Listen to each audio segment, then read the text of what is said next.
beduk ini dibuat bukan untuk apa-apa, hanya untuk tanda sudah masuk sholat wajib. Hanya itu saja. Kemudian pada waktu hari Idul Fitri juga dipukul, kemudian menjelang sholat Idul Fitri, menjelang sholat Idul Adha, kemudian pada perayaan atau detik-detik proklamasi itu. Jalan-jalan ke Purworejo tak lengkap rasanya jika tidak mampir ke Masjid Agung Darul Mutakin di Kompleks Alun-Alun Purworejo.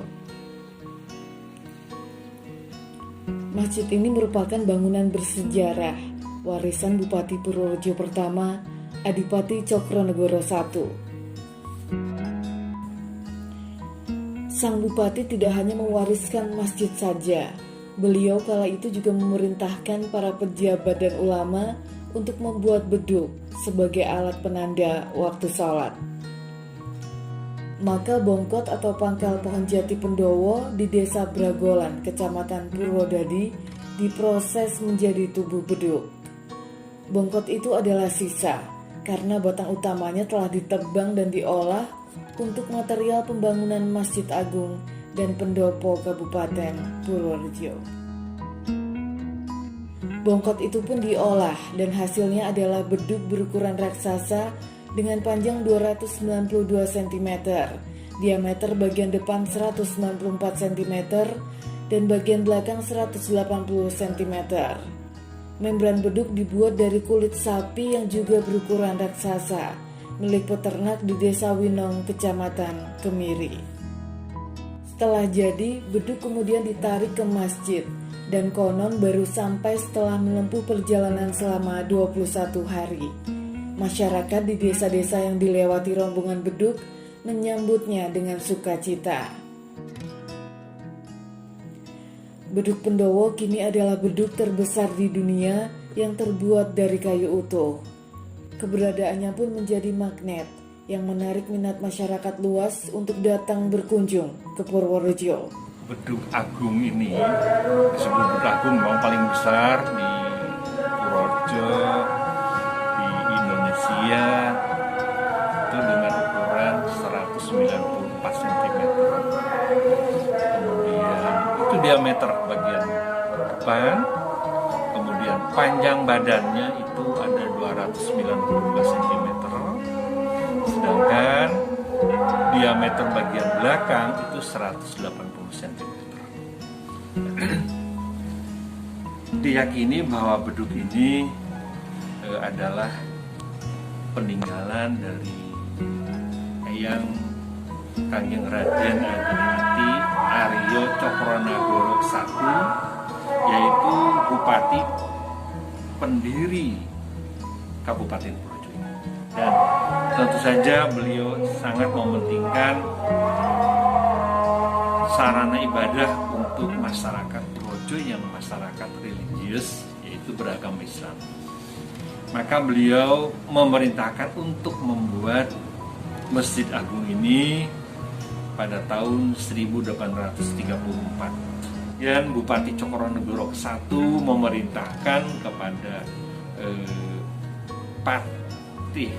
patihnya untuk Patih Cokrojoyo untuk membuat beduk. Tapi beliau menyerahkan kepada adindanya Bupati sendiri, yaitu Tumenggung Prawironagoro, yang memimpin Onder Distrik di Purwodadi. Itu saja pangkal atau bongkot dari pohon jati pendowo saja untuk beduk dengan ukurannya raksasa Purwodadi. Kemudian yang mengangkut beduk yang sudah jadi di daerah pendowo itu adalah Kiai Muhammad Irsad, yaitu menantu dari Tumenggung Prawironegoro. Beliau adalah lebih di Solo Tiang. Solo Tiang itu Luano ke sebelah utara lagi. Setelah itu baru dicari kulit untuk penutup beduk itu. Nah, sebab sangat sulit kulit yang besar demikian,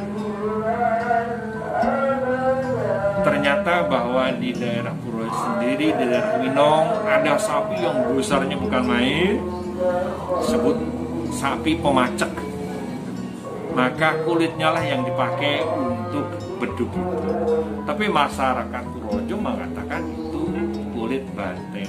Silakan. Kemudian setelah selesai, beliau mengangkut dari Pendowo yang jaraknya hanya 9 km dari tempat pembuatan sampai ke masjid ini, 9 km.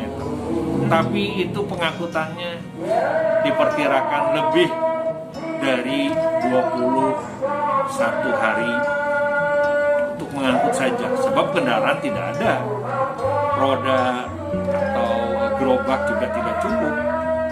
Maka dengan cara ditarik, digeret, bawahnya dibuat roll dari cabang-cabang atau ranting-ranting pohon jati itu sepanjang 3 meter, beberapa puluh, kemudian ditumpuk, dan si beduk itu dengan dilandas papan ditumpangkan ke roll itu, kemudian ditarik, maka roll itu berputar dan beduk itu akan bergerak. Itu dibuat setiap 1,5 kilometer, 500 meter. Itu memakan waktu paling tidak 1 hari. Belum tentu, kalau jalannya juga, jalannya kan tahu sendiri, tidak seperti ini mulus. Maka setiap mau lewat itu jalannya diratakan, dibersihkan, kemudian baru ditaruh. Pada awalnya memang beduk ini dipukul setiap menjelang sholat wajib. Misalnya duhur, sebelumnya dipukul dulu. Asar, maghrib, isya, subuh. Itu kedua belah bagian sisi itu bisa dipukul. Tapi seiring dengan usia, maka diputuskan bahwa bagian depannya, sebab itu asli, kulitnya masih asli dari dulu pembuatan, tidak usah dipukul lagi. Tapi sebelumnya kan masih bisa dipukul, yaitu pada waktu upacara Jumatan itu masih dipukul dulu. Kemudian pada upacara-upacara ulang tahun RI dan sebagainya, Idul Fitri, Idul Adha itu masih dipukul. Tapi untuk saat ini tidak ya Pak? Nah, berhubung kalau dipukul itu sudah tidak ada gantinya. Sebab dulu kami membuat duplikatnya. Saya sendiri yang merancang duplikat beduk itu yang persis ukurannya dan bentuknya, dan disimpan di Masjid Atin Taman Mini Indonesia Indah atas permintaan Ibu Tin Soeharto. Itu mencari kulitnya saja sangat sulit, ya. Sangat sulit untuk mencari kulitnya. Kemudian yang belakang sering bolong itu. Jadi maka beduk ini hanya dipukul sekarang tidak setiap hari, tetapi setiap menjelang sholat Jumat. Jadi Kamis asar sudah dipukul, sebab sudah masuk hari Jumat. Maghribnya, isanya, subuhnya, dan menjelang sholat Jumat.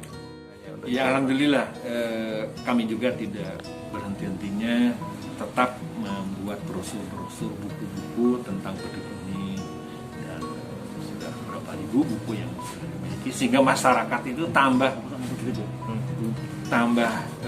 mempunyai keinginan, kemauan untuk membuktikan sendiri apakah betul beduk itu ukurannya seperti itu. Dulu kalau masyarakat datang kemari itu selalu mencoba mengukur dengan depaknya, rentangan tangannya, apakah betul apa tidak.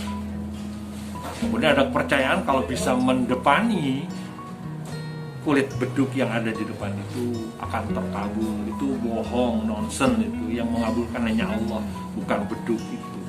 Nah kemudian kami takut nanti ada hal-hal yang kurang baik. Kemudian kami buat pagarnya dilingkungi. Dulu zamannya bupati-bupati itu selalu ada orang sepuh yang tinggal di sana dengan menyalakan dupa, kemudian duduk sini menunggu beduk itu kalau tiap Jumat atau hari Kamis. Tapi sekarang sudah nggak ada ya Pak? Sekarang sudah nggak boleh, nggak ada artinya gitu. Jadi sekali lagi bahwa beduk ini dibuat bukan untuk apa-apa, hanya untuk tanda sudah masuk sholat wajib. Hanya itu saja. Kemudian pada waktu hari Idul Fitri juga dipukul, kemudian menjelang sholat Idul Fitri, menjelang sholat Idul Adha, kemudian pada perayaan atau detik-detik proklamasi itu juga dipukul. Pak, bentuk perawatannya gimana Pak itu Pak? Perawatan secara khusus itu memang tidak ada, hanya ya dibersihkan saja, kemudian kalau catnya sudah ngelupas itu dicat kembali, jadi tetap terpelihara. Meskipun ini peninggalan peninggalan purbakala, ya sudah suaka purbakala, tapi kalau tidak dirawat sebab ini dipakai bisa hancur, maka selalu dipelihara, dicat lagi, dibersihkan lagi dan sebagainya. Harapan kami yaitu dengan ada beduk itu jangan dikait-kaitan dengan bid'ah, dan memang di Arab nggak ada itu beduk itu. Itu hanya tanda-tanda untuk ibadah sholat wajib. Harapan kami masyarakat akan handar beni atau mempunyai rasa memiliki dari beduk itu, otomatis mesinnya dan sebagainya. Handar beni itu tidak hanya itu milik saya nih, bukan itu, tapi ibadahnya yang lebih mantap lagi, penuh kesungguhan. Waduh, ada beduknya besar, beduk ini. Bagaimana kalau ibadahnya kita nggak benar? Ya, jangan pernah kaitkan beduk Pendowo ini dengan mitos apapun. Beduk ini dibuat semata-mata sebagai alat untuk menandai tibanya waktu sholat 5 waktu.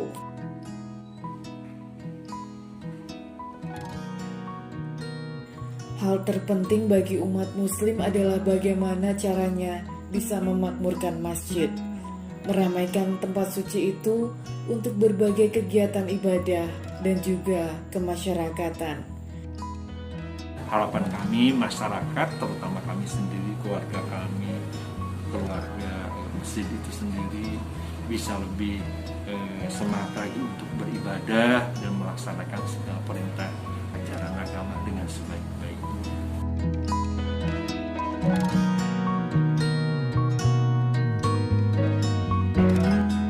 Tim Galeri Berita Channel melaporkan.